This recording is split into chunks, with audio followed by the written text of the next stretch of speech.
10,00,000 అప్పున్న భరించగలం గానీ, 10 మంది ఏడుపుంటే మనం అస్సలంటే అస్సలు ఉండలేము. ఎందుకంటే నేను కొంతమందిని చూస్తున్నా బయట. వాళ్ళ బయట వాళ్ళు అనడమే కాదు, ఇంట్లో వాళ్ళకే గొప్పలు చెప్పుకోవడం బాగా ఇష్టం అనమాట.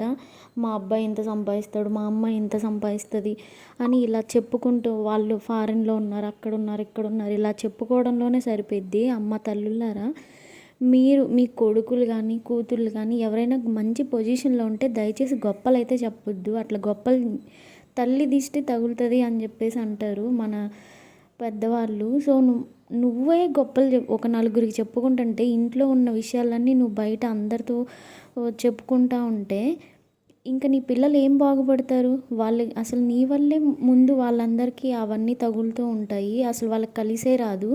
నువ్వెంత గొప్పలు చెప్పుకుంటే అంత కలిసి రాదనమాట. నువ్వు అట్లా చెప్పుకోవద్దు. ఎప్పుడు కూడా పిల్లల్ని మాకు ఏదో వస్తుంది, వాళ్ళు బతకడానికి బాగున్నారు అని చెప్పుకుంటే అది బాగుండిద్ది. అంతేగాని అంత సంపాదిస్తారు, ఇంత సంపాదిస్తారు, చాలా ఉంది అట్లా ఎప్పుడూ చెప్పొద్దు. అలా చెప్పే నీ వల్లే వాళ్ళు నాశనం అయిపోతారనమాట. తల్లి దిష్టి చాలా ప్రమాదకరం. సో, నువ్వు ఎంత కంట్రోల్‌లో ఉంటే నీ పిల్లలు అంత బాగుంటారు. నాకు కొంతమందిని చూసిన తర్వాత నేను రియలైజ్ అయ్యాను. అమ్మ బాబోయ్! ఇలా కూడా ఉంటారా? మనం ఎంత జాగ్రత్తగా ఉండాలిరా బాబు అని అనిపించిద్ది. బయట వాళ్ళ ఏడుపు ఎలాగో ఉండిద్ది. ఇంక ఇంట్లో వాళ్ళు కూడా మాకు అది ఇది అని చెప్పుకుంటూ ఉంటే ఇంకా అలాగే అయిపోతూ ఉండిద్దనమాట. నేను రియల్‌గానే కొంతమందిని చూసా. ఇలా వాళ్ళ అమ్మ వాళ్ళ గొప్పలు చెప్పుకుంటుంటే పిల్లలు బాధపడే వాళ్ళు ఫస్ట్ ఆనందంగానే ఉంటారు నువ్వు చెప్పేటప్పుడు. అదే దిష్టి వాళ్ళకి తగిలిన తర్వాత వాళ్ళ ఎఫెక్ట్ మామూలుగా ఉండదు. అంత భయంకరమైన సిట్యుయేషన్స్ తీసుకురావడానికి కారణం మెయిన్ నువ్వే తల్లి. నువ్వు ఇంట్లో ఉండి అలా అందరికీ మా వాళ్ళంతా ఇంత అని చెప్పుకోవడం మానేసి మంచిగా ఉంటే ఇంకా చాలా బాగుండిద్ది. సరే వాళ్ళు మంచిగా ఉన్నారు, మంచి పొజిషన్‌లో ఉన్నారు, మనకే కదా హ్యాపీ.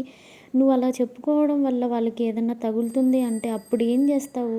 వాళ్ళకి బాలేనప్పుడు నువ్వు బాధపడేదానికంటే బాగున్నప్పుడే ఏదో బాగున్నారులే అని మనసులో సంతృప్తి పడి వదిలేయొచ్చు కదా. అట్లా ఎవ్వరు వదిలేరు. ఈ మధ్య జనాలకి ఇదే ఫ్యాషన్ అయిపోయింది. మా వాళ్ళు అంత సంపాదిస్తారు, ఇంత సంపాదిస్తారు, కోట్లుంది, లక్షలుంది, ఇదే గొడవ. నేను మీకు కూడా చెప్తున్నా, ఇంట్లో ఉండే వాళ్ళకి ప్రతి ఒక్క చిన్న విషయం కూడా ఊరికే ఇంట్లో అందరికీ చెప్పేసి మీ జీవితంలో జరిగే మంచి మంచి కార్యాలను మీరే నాశనం చేసుకుంటారు. ప్రతి ఒక్కటి చెప్పొద్దు. సరే జరిగింది, మంచి జరిగింది, అది అయిపోయింది. అయిపోయిన తర్వాత వాళ్ళకి చెప్తే మంచిదే కదా, మీకే మంచి జరుగుతుంది కదా. తర్వాత చెప్తే హ్యాపీగా ఫీల్ అవుతారు. అది ఇలా జరిగిందంట అని ఆ తర్వాత చెప్పుకుంటారు. అది అయిపోయిన తర్వాత చెప్తే అది ఏం ప్రాబ్లం కాదు. ముందే అవుతున్న ప్రాసెస్లో ఇలా మంచిగా అవుతుంది బతికే టైంలో ఇట్లా బతుకుతున్నారు అని చెప్పి మన లైఫ్ని మనమే స్పాయిల్ చేసుకున్నట్టు ఉండిద్ది. దయచేసి ప్రతి ఒక్కటి ఇంట్లో అన్నీ గుచ్చి చెప్పే వాళ్ళకి చెప్తున్నా నేను. గుచ్చి చెప్పి వాళ్ళు మీ అమ్మ మీకు మంచిదే, మీ ఇంట్లో వాళ్ళు మీకు మంచి వాళ్ళే అయ్యుండొచ్చు, వాళ్ళు మంచి కోరుతూనే ఉండొచ్చు. కానీ అట్లా చెప్పుకోవడం వల్ల మన ఎదుగుదల తగ్గిపోయిద్ది. సో, నువ్వు చెప్పకు. ఏదో జరుగుతుంది, నీ మనసులో సంతృప్తి పడు. కానీ అన్నీ చెప్పకు. సిచ్యువేషన్ జరిగి అయిపోయి నువ్వు మంచిగా ఉన్నప్పుడు ఏదో ఒక సందర్భం చూసుకొని నార్మల్గా చెప్పు. అంతే తప్ప వాళ్ళు ఒక నలుగురికి చెప్పి, వాళ్ళు ఇంకో నలుగురికి చెప్పి అది నీ పతనానికి దారి తీసిద్ది అంతే. ఇంకా అసలు కొంతమంది అయితే అబ్బో ఇంకా చెప్పలేము. ఇంట్లో అసలు సరే, కొంతమంది పొగిడించుకోవడం అంటే ఇంకా బాగా ఇష్టం అనమాట. అలాంటి వాళ్ళ గురించి ఇంక నేను ఎంత చెప్పినా తక్కువే. పొగిడించుకునే వాళ్ళు ఒకళ్ళు ఏదన్నా చెప్పారు, మీరు బాగుంది, లేకపోతే మీ హౌస్ బాగుంది, లేదా సంథింగ్ మీరు కట్టుకునే చీరలు బాగున్నాయి, నగలు బాగున్నాయి, సంథింగ్ ఇలా చెప్తా ఉంటే వీళ్ళకేంటంటే ఇంకా కొంచెం ఆనందం ఎక్కువైపోయి ఇంకా కొంచెం ఓవర్ యాక్షన్ ఎక్కువ చేస్తూ ఉంటారనమాట. ఇంట్లో ఉన్నవన్నీ చెప్పేయడము, ఇంట్లో మేము ఫ్యూచర్లో అది చేస్తాము, ఇది చేస్తాము, ఇవే ఆపండి. ఇలాంటి పనికిమాలిన మాటలు మాట్లాడితేనే సగం దరిద్రం అనమాట ఇంటికి. సో, నీకు ఉంది, వాళ్ళు మంచిగా సరే ఇది బాగుంది, అది బాగుంది అని చెప్పారు. ఓకే, అంతవరకు హ్యాపీ, మీరు హ్యాపీ అవ్వండి. అంతేగాని ఇంకో నలుగురు పొగడాలని చెప్పేసి మనీ ఖర్చు ఇంకొంచెం ఎక్కువ మనీ ఖర్చు పెట్టి దాన్ని ఇంకొంచెం నాశనం చేసుకొని అట్లా ఎందుకు చేస్తారు? చాలామందిని చూసా నేను. ఇట్లా భయంకరంగా తయారవుతా ఉంటారు. అసలు ఎందుకు అట్లా గొప్పలు చెప్పుకుంటారో నాకు అర్థం కాదు. అట్లా చెప్పుకోకపోతే వాళ్ళకి ప్రశాంతంగా ఉండదనమాట. అలాంటి వాళ్ళకి అసలు ఏమి చెప్పకూడదు నిజంగా చెప్పాలంటే. నాకు చచ్చే చిరాకొస్తది. మీ అందరికి ఎలా ఉంటుందో తెలీదు గానీ, అదే ఆ గొప్పలు చెప్పుకుంటేనే ఇట్లా అయిపోయిద్దనమాట. సో, మీరైతే కేర్‌ఫుల్‌గా ఉండండి. ఇంకంతకు మించి నేనేం చెప్పలేను. అంటే నేను రియల్‌గా ఫేస్ చేయలేదు. కానీ చెప్తున్నా అట్లా చెప్పొద్దు అని చెప్పేసి.